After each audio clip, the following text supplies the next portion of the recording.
তবে এখনই চলো, আমরা আমাদের প্রাসাদে ফিরে যাই। না না, পরে দরকার পড়লে তোমরা আবারও বিয়ে করো, কিন্তু এখন আগে বিয়েটা সম্পূর্ণ করো বাবা।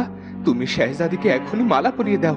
আমরা সাধারণ মানুষ, মঙ্গল অমঙ্গলকে আমরা বড্ড ভয় পাই। তখন পৃথ্বীরাজ শেহজাদিকে মালা পরিয়ে দিল। সবাই বেশ খুশি হলো। না না, কুমার আমার আমার জীবন বাজি রেখে আমি কুমারের স্মৃতি আধার খুঁজে বের করেছি। কুমারের অভিশাপ কাটানোর উপায় জেনে ও আমার কাছ থেকে কুমারকে নিয়ে নিয়েছে। এর চরম দাম দিতে হবে ওই শাহজাদিকে। আমি ওকে কিছুতেই ছাড়বো না। শাহজাদি, এসো, এখানে বসো। তুমি আমার আরেকটি সন্তান। তুমি আমার কুমারকে আমার কাছে ফিরিয়ে এনেছো। আমি তোমার প্রতি কৃতজ্ঞ। কিন্তু আমি আপনাদের কাছে মোটেও কৃতজ্ঞ নই। এই রাজ্যে আমি আমার বাবা মাকে হারিয়েছি, আর আপনার জন্য তো আমার ফুপু চন্দ্রাবতীও মারা গেছে। জানেন, সবাই আমাকে বলতো আমার নাকি ভাগ্য খুব ভালো, কারণ আমার দুজন মা। অথচ আপনাদের জন্যে আমি আমার জীবনে কাউকেই পেলাম না।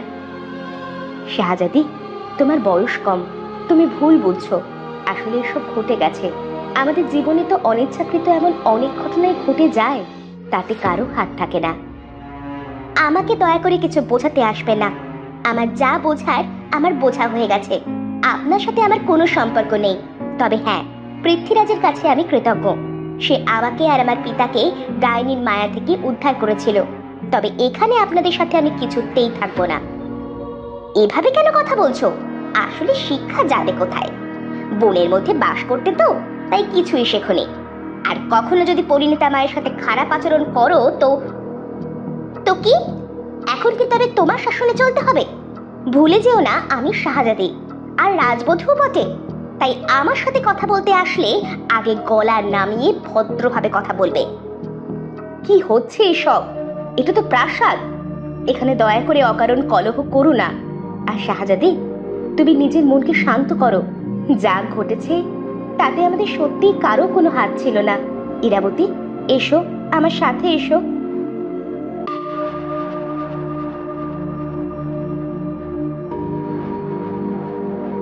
পরিণীতা মা, ও কিন্তু মোটেও ভালো করছে না। এসব নিয়ে ভেবো না ইরাবতী, সব ঠিক হয়ে যাবে। তবে কুমার বা অন্য কাউকে এসব বলো না। শাহজাদি কুমারের স্ত্রী, ও আমাদের আদরে। ওকে আদর দিয়ে সব বোঝালে ও ঠিক বুঝতে পারবে। যে বুঝতে চায় না তাকে তুমি কোনো কিছু দিয়েই বোঝাতে পারবে না পরিণীতা মা। পরিণীতার মন বড্ড খারাপ হয়ে যায়। ইরাবতীও তার হাতে হাতিয়ার পেয়ে যায়। সে কুমারের পাশে নিজেকে দেখতে চায়, কিন্তু তার দেখা স্বপ্ন অন্য কেউ নিয়ে নিয়েছে। কি ভাবছো ইরাবতী? আজ আমি বড্ড খুশি জানো, কুমার ফিরে এসেছে। সাথে তোমার পিতা আর ভাইও আছে। তোমার আপনজনদের পাওয়া গেছে। বিপদে যে পাশে থাকে সেই তো আপনজন পরিণীতা মা। আমার কাছে আপনজন বলতে তো তুমি, যুবরাজ, মহারাজ, রাজগুরু, প্রাসাদের সবাই। শেহজাদির বড্ড মন খারাপ। আসলে সে পরিণীতা মাকে এসব বলতে চায়নি, কিন্তু কেন এসব বলল সে কিছুতেই বুঝতে পারছে না। আমার নিজের উপর একটা নিয়ন্ত্রণ দরকার। এটা কি হলো আমার সাথে? আমি কেমন করে কথা বললাম? আমারে কি হয়েছে? মা তো সব সময় বলতো কাউকে কষ্ট দিতে নেই। কষ্ট পেয়ে কারোর মন ভেঙে গেলে যে কষ্ট দেয় সে পাপী। আমাকে এখনই ক্ষমা চাইতে হবে। আমাকে সব সত্যি জানাতে হবে। কার কাছে ক্ষমা চাইবে? আর কোন সত্যি তোমার অজানা? আমাকেও বলো। রাজকুমার, তুমি তুমি কখন এলে? তবুও ভালো, কে এত ভাবনায় ডুবেছিলে বলো তো? আমাকে মায়ের কাছে নিয়ে চলো এখনই, পরে সব বলবো। এসো, আমার সাথে এসো। ওদিকে ইরাবতী এখনো একবারও তার বাবা আর ভাইয়ের কাছে যায়নি। যুবরাজের জয় হোক। যুবরাজ, আপনি অনুমতি দিলে আমরা আমার বোন ইরাকে নিয়ে আমাদের কুটিরে ফিরতে চাই। আজ তোমরা আমাদের অতিথি। ইরাবতী তোমাদের কখনো কাছে পায়নি। তোমাদের সাথে ওর সম্পর্ক একটু স্বাভাবিক হোক, তারপর না হয় যেও। বেশ, আপনি যা বলবেন।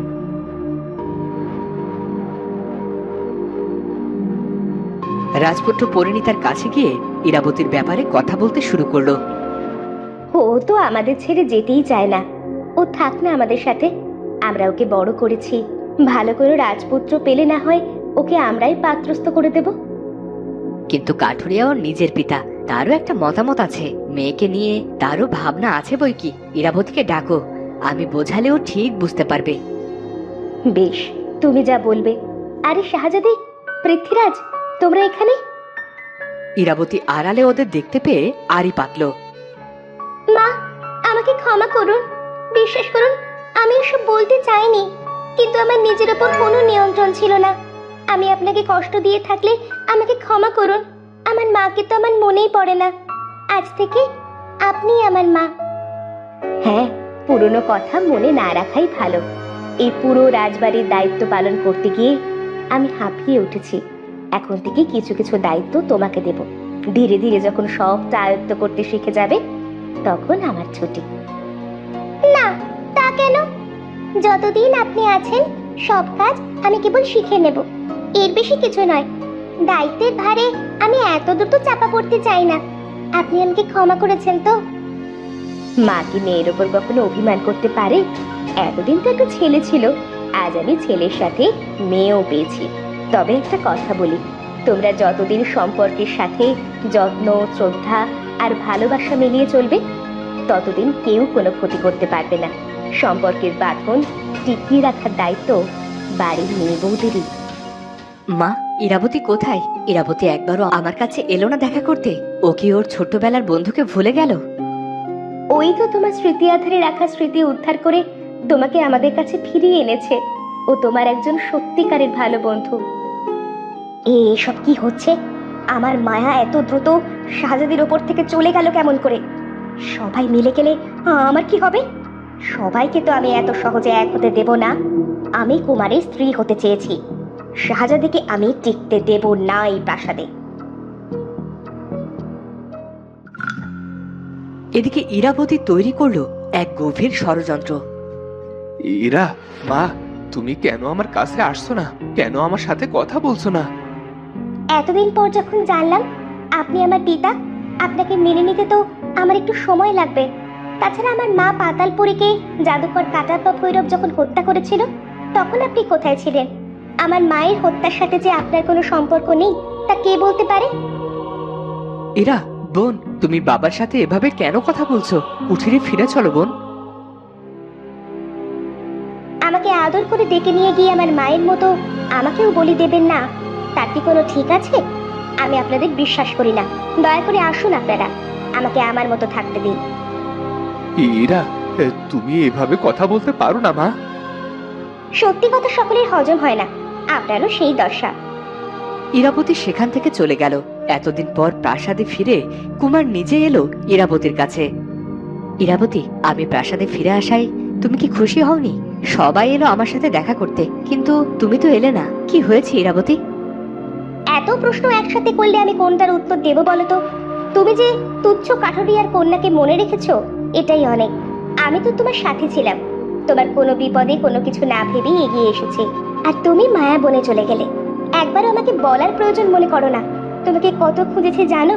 দানব চেহারাতেও আমি তোমাকে চিনতে পেরেছিলাম। আমার ভুল হয়ে গেছে। এমন ভুল আর হবে না।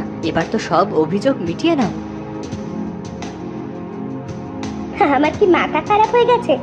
রাজকুমারের ওপর অভিমান অভিযোগ করলে আমার যে শাস্তি হবে। ইরাবতী, এইভাবে বলো না। আচ্ছা বলো, তোমার মন ভালো করতে আমাকে কি করতে হবে? তুমি যা বলবে তাই হবে। এতদিন পর যখন তুমি জানতে চেয়েছো, তবে শোনো। ছোটবেলায় তুমি যেখানে বসে থাকতে আর তোমার মন ভালো হয়ে যেত, আমি তোমার সাথে একবার সেখানে যেতে চাই। ওখানে আমাদের ছেলেবেলার কত স্মৃতি পড়ে আছে বলো তো। আচ্ছা, কাল তোমাকে নিয়ে যাব। কিন্তু তোমার শাহজাদি কি সেটা ভালোভাবে নেবে? এক বন্ধু তার বন্ধুর সাথে কিছুটা সময় কাটাবে, এখানে আমি কেন কিছু মনে করতে যাব বলো তো? যাও না, নিজেদের মতো একটু সময় কাটিয়ে এসো। তুমি কি আড়ি পেতে আমাদের কথা শুনছিলে? জানো তো আড়ি পাতা অন্যায়। আড়ি কেন পাতবো? আমি তো দাদাজানের কক্ষে যাচ্ছিলাম, তোমাদের কথা কানে এলো, তাই আর কি। আচ্ছা, আমি আসি। আমি তোমাকে নিয়ে যাচ্ছি শাহজাদি, এসো আমার সাথে।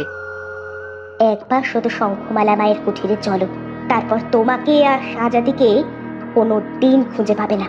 তুমি আমার হয়ে থাকবে, নয়তো থাকবেই না। দেখোই না আমি কি করি।